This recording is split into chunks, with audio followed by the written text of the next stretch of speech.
क्या आपने कभी सोचा है कि एक त्योहार इतना ताकतवर हो सकता है कि राजा भी झुक जाए, अमीर गरीब सब एक हो जाए और भगवान खुद अपना मंदिर छोड़कर भक्तों से मिलने बाहर आ जाए। यही है रथ यात्रा।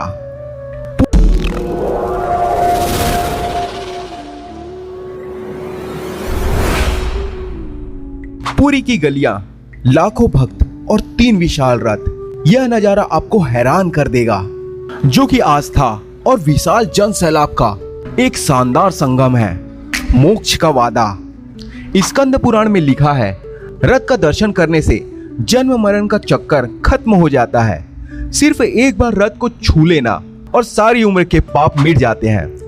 क्या सच में इतना आसान है मोक्ष पाना? लाखों लोग हर साल इसी उम्मीद से यहाँ आते हैं। भगवान का रहस्य। भगवान हर साल मंदिर क्यों छोड़ते हैं? कोई कहता है भगवान अपनी मौसी के घर गुंडीचा मंदिर जाते हैं, कोई कहता है भगवान खुद अपने भक्तों के पास आना चाहते हैं। हर किसी की अपनी कहानी है, लेकिन रहस्य वही है, भगवान हर साल मंदिर छोड़कर बाहर क्यों आ जाते हैं।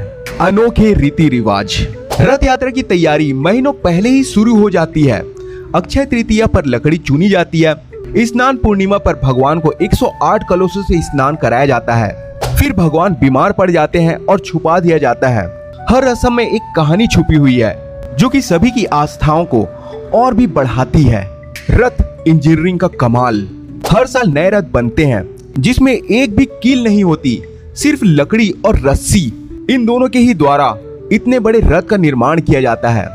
जगन्नाथ का नंदी घोष, बलभद्र का ताल ध्वज, सुभद्रा का दर्प दलन, 45 फीट ऊंचे, 16 पहिए, 60 टन वजन। इतना भारी रथ सिर्फ भक्तों की ताकत से चलता है, जो कि सभी भक्तों के लिए आश्चर्यचकित और आस्था का केंद्र बिंदु माना जाता है। रथ खींचना भक्ति की परीक्षा। जैसे ही रस्सी खुलती है, हजारों लोग रथ खींचने दौड़ पड़ते हैं। रथ खींचना मतलब भगवान को छूना, मोक्ष पा लेना। पुरी के राजा खुद झाड़ू लगाते हैं, यह बताने के लिए कि भगवान के सामने सब बराबर है। यहाँ कोई अमीर, कोई गरीब या कोई राजा या रंग नहीं है। गुंडीचा यात्रा। 2 मील लंबा सफर। भगवान अपने मौसी के घर जाते हैं। कभी कभी रथ खुद ब खुद रुक जाता है। कोई कहता है भगवान थक गए, कोई कहता है भक्तों की परीक्षा है। हर रुकावट में एक आस्था छुपी हुई होती है। माँ लक्ष्मी का गुस्सा। हेरा पंचमी। इस रथ यात्रा में सब कुछ शांत नहीं रहता।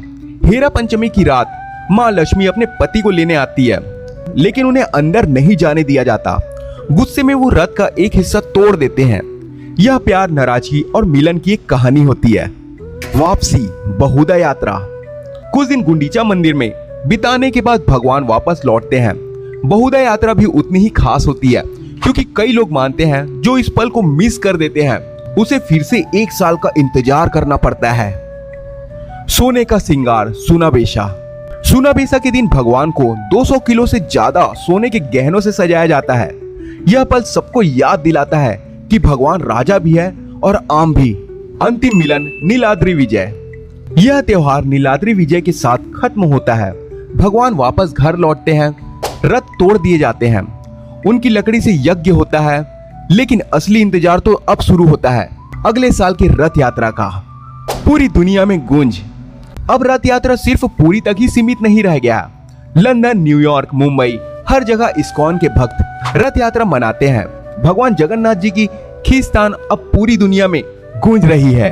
अनसुलझे सवाल। यह त्योहार इतना खास क्यों है?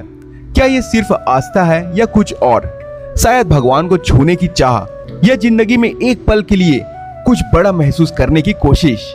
रथ यात्रा की विरासत। रथ यात्रा सिर्फ त्योहार नहीं, ये एक जीती जागती परंपरा है। हर साल हर पीढ़ी इसे देखती है, जीती है और आगे बढ़ती है। आखिरी सवाल, अगर आप वहां होते तो? अगर आप उस भीड़ में होते तो क्या आप रथ की रस्सी खींचते? क्या आप मोक्ष की चाह में भीड़ में शामिल होते या दूर से देखते रहते? रथ यात्रा 2025 सिर्फ एक त्योहार नहीं, एक सवाल है। क्या आप तैयार हैं इसके जवाब के लिए? सभी के मन में यही जवाब होगा कि हम अगर वहां होते तो रथ की रस्सी खींचना ही सबसे बड़ा आशीर्वाद होता। रथ यात्रा की रस्सी को खींचना हर एक भक्त का सपना होता है, जो कि हमें शांति का एहसास दिलाता है। आप सभी को इस त्योहार की बहुत बहुत शुभकामनाएं। जय जगन्नाथ।